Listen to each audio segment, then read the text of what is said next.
Coming up on Mountain News at 6, an Eastern Kentucky family is grieving after one person died in an early morning house fire. Plus, thousands of Thanksgiving meals were handed out around the region today, making sure no one is hungry on this holiday. Plus, after a dry and rather warm Turkey Day throughout the mountains, some changes are on the way for the rest of the holiday weekend. That breakdown on the way as Mountain News at 6 Holiday Edition starts now. Dedicated to Eastern and Southern Kentucky, this is WYMT Mountain News at 6. Good evening, I'm Dakota Makris. Thanks for joining us. A family is grieving this Thanksgiving after one person was killed in an early morning house fire. The coroner identified the woman as 76-year-old Jewel Lester. Samantha Valentino reports. Don't worry, my mom's all I had. Come on. Just hours before Lisa New planned to cook Thanksgiving dinner for her family, their home filled with smoke. I came out, this place was just boiling with smoke, and then very quickly it just blew the windows out and started consuming with fire. Lisa, her boyfriend, and her son were able to escape the home, but her mother, 76-year-old Jewel Lester, was not. We all went around and tried to bust her out the front. There was she was gone. And it's a huge loss for this community. Lester was well known and well loved in Burnside. Most people know her. She used, before she fell and broke her hip, she used to walk everywhere. And everybody knows her by her walking everywhere. Lester had dementia and a bad hip, which is why she couldn't escape the home on her own. She and her dog died in the fire. She had a dog and he wouldn't leave her side. He stayed with her all the time. Lisa says they lost everything. The community really needs to come together and help them with food, with clothes, with school supplies, with just socks, underwear, anything. Molden is hopeful she can use social media to help her neighbors. In Pulaski County, Samantha Valentino, WYMT Mountain News. Pulaski County Coroner Clyde Strunk says Jewel Lester's body was taken to the medical examiner's office in Frankfort for an autopsy. The cause of the fire is still unknown. Well, over in Rockcastle County, firefighters battled a forest fire earlier this morning.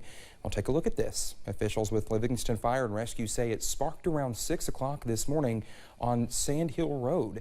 8 firefighters responded. You can see it torched a lot of brush, but it was contained quickly. Thankfully, no one was hurt.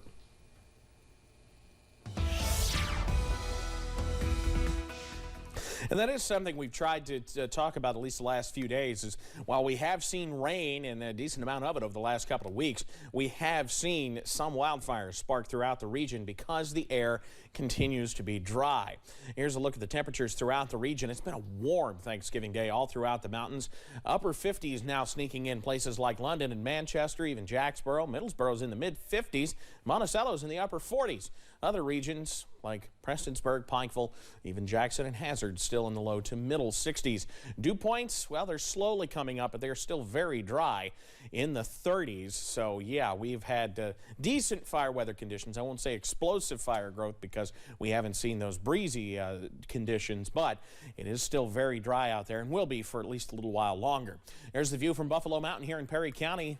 Last of the sunset here on Thanksgiving Day as those clouds work in. 61 right now, all dry, but look out to the west where we have some showers trying to work in towards the I-65 corridor coming down I-165 from Owensboro to Bowling Green. The issue here, the air, like we were just talking about, rather dry, so we're not quite getting what we need to see those showers move on in. So it looks to be dry for a little while longer. A few showers later tonight, upper 40s to near 50, and overnight low. Details in a few minutes on when we could see some of those showers returning to the forecast. That's coming up. Dakota? All right, Evan, thank you.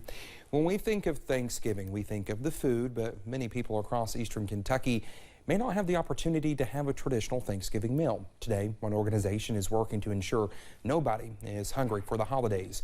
Our Jordan Mullins has more from Pikeville, where the One Church organization gathered to serve around 12,000 meals across Eastern Kentucky.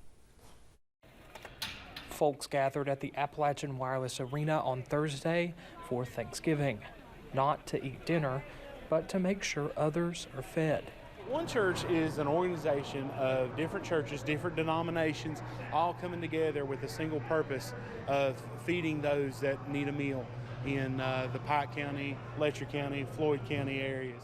The One Church organization came together to serve around 12,000 meals across eastern Kentucky, whether on site or packaging and delivering.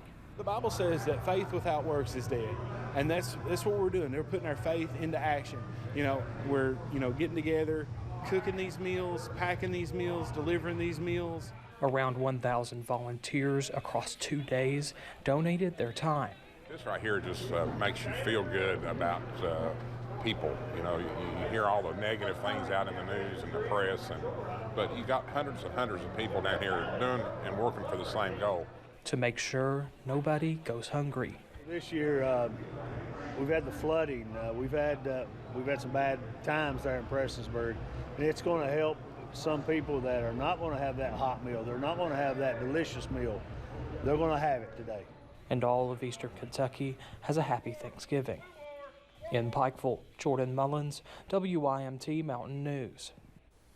Prestonsburg Mayor Les Stapleton also says he is thankful for the city of Prestonsburg could be a vessel to ensure no one in Floyd County went hungry.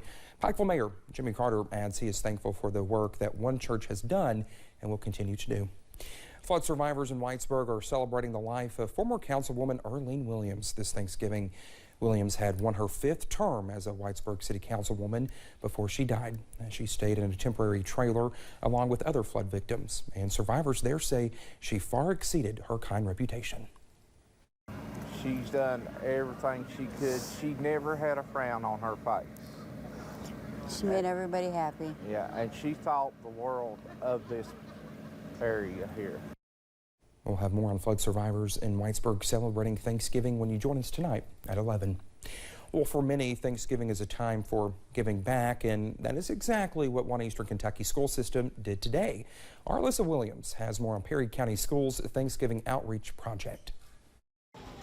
While many people were enjoying their Thanksgiving morning at home, Perry County Schools staff, church groups, and other volunteers were preparing and delivering meals to those in need. I think if you would go with them and see where the need is and how appreciative that people are for the meals, it makes all of this worth it. This Thanksgiving marks a decade of Perry County Schools' Thanksgiving Outreach Program, and this year volunteers will be giving out more than 1,000 meals to people in Perry County and surrounding areas. A lot of people do things the day before or the week before Thanksgiving, but we wanted to just provide a traditional Thanksgiving meal for any families that needed it. Volunteers say this year's event is even more significant following July's devastating flood. If we can reach out to them and be of a comfort somehow and a relief during this small effort, then that's a great blessing, I hope, from God to us to them. Giving back this Thanksgiving. In Hazard, Alyssa Williams, WYMT Mountain News. Volunteers came together to deliver meals to several of the flood survivor camps across Perry County and in Crockett'sville. Well, coming up, we are continuing to watch the potential for a few showers a little bit later on. That breakdown is ahead next. Plus, well, the holidays can be hard for people struggling with mental health or substance abuse. We talked to some experts on how to help.